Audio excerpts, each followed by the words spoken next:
நான் மோடியின் தீவிர ஆதரவாளராயிருந்தேன். ஆனா சில சமயங்களில் காங்கிரஸ் உறுப்பினர்கள் பாஜகவில் இணைவதையும் மற்ற கட்சிகள் அழிக்கப்படுவதையும் காங்கிரஸை முடிவுக்கு கொண்டு நடக்கும் முயற்சிகளையும் பார்த்தபோது அடல் பிஹாரி வாஜ்பாய் தான் என் நினைவுக்கு வந்தார். மோடியை நான் எப்போதும் ஒரு சிறந்த தலைவரா, வாஜ்பாயை போன்ற ஒருவராக நினைச்சேன். ஆனா அவர் அந்த பிம்பத்துக்கு பொருந்தவில்லை.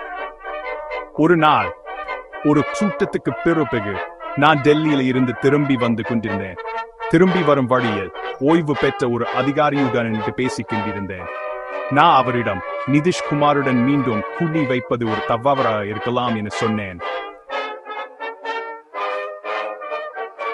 அப்போது அவர், நான் உளவுத்துறையில இருந்து ஓய்வு பெற்றேன் என்றார்.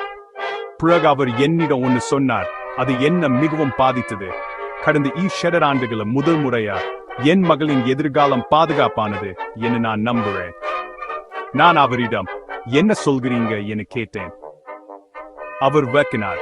கிரீன் வெஸ்ட், ஜம்மு காஷ்மீர், அஸ்ஸாம், அருணாச்சலம், மகாராஷ்டிரா, கேரளா, தெலுங்கானா, கர்நாடகா, தமிழ்நாடு, பீகார், உத்தர பிரதேசம் போன்ற இடங்கள்.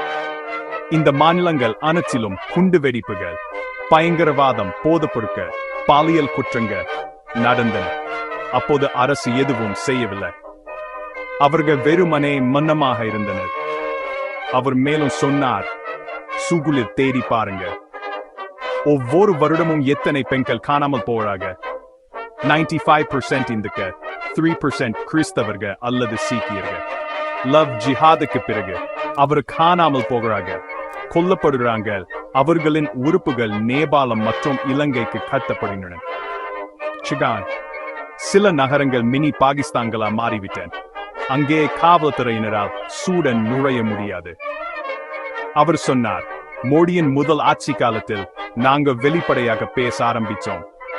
இரண்டாவது ஆட்சி காலத்தில் மோடி, ஷா, யோகி ஹேமந்த, புஷ்கர், ராஜ்நாத், அஜித் தோவல், ஜெய்சங்கர் இவர்கள் அனைவரும் வியூகமாக செயல்பட்டனர்.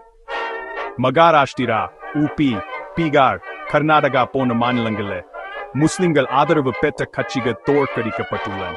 JNUவில் தேச விரோத பேச்சு நின்றுவிட்டது. ஜம்மு காஷ்மீர் அமைதியாயிருக்குது. உபியில் தொழில்துறை வளர்ச்சி உள்ளது. அதீக் அகமது, அன்சாரி, ஆசம் கான் இவர்கள் அனைவரும் வீழ்ந்துவிட்டனர். ராமர் கோயில கட்டப்பட்டுள்ளது. மோடி இந்துக்களை ஒன்றிணைச்சுள்ளார். பிரேக் டைம் தானே. ஆனால் இறுதி போர் இன்னும் முடிவடையவில்லை. காவல்துறையினர் இன்னும் தாக்கப்படுகிறார்கள். எச்சரிக்கையாயிருங்க. சனாதன தர்மத்திற்காக, பெண்களுக்காக, நம் சகோதர சகோதரிகளுக்காக, மக்களுக்காக நாம் மோடியை ஆதரிக்க வேண்டும். ஆண்டுகளில் ஒரு முறை மோடி ஆடம்பரமா நடந்துட்டதில்லை. அவரது குடும்பம் எந்த ஊழலிலும் சிக்கியதில்லை. அவர் நாட்டுக்காக வாழ்கிறார். அந்த ஓய்வு பெற்ற அதிகாரியின் வார்த்தைகள் என் மனதை மாற்றின. மோடியும் அவரது குழுவும் நம்மை விட ஆழமாக சிந்திக்கிறாங்க. விமானத்தில் விமானிகளையும் ரயில ஓட்டுநர்களையும் நாம் நம்புகிறோம். அதே போல் மோடியையும் நம்புங்க. இதுவரை எதுவும் கெட்டது நடக்கவில்லை, எதுவும் நடக்காது.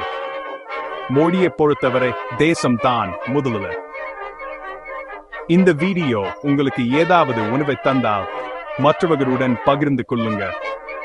இந்த தவறான பாதைக்கு சென்றா அவர்களை சரியான திசையில் வழி நடத்துங்க. பாரத் மாதா கி ஜெய். வந்தே மாதரம். ஜெய் ஹிந்த்.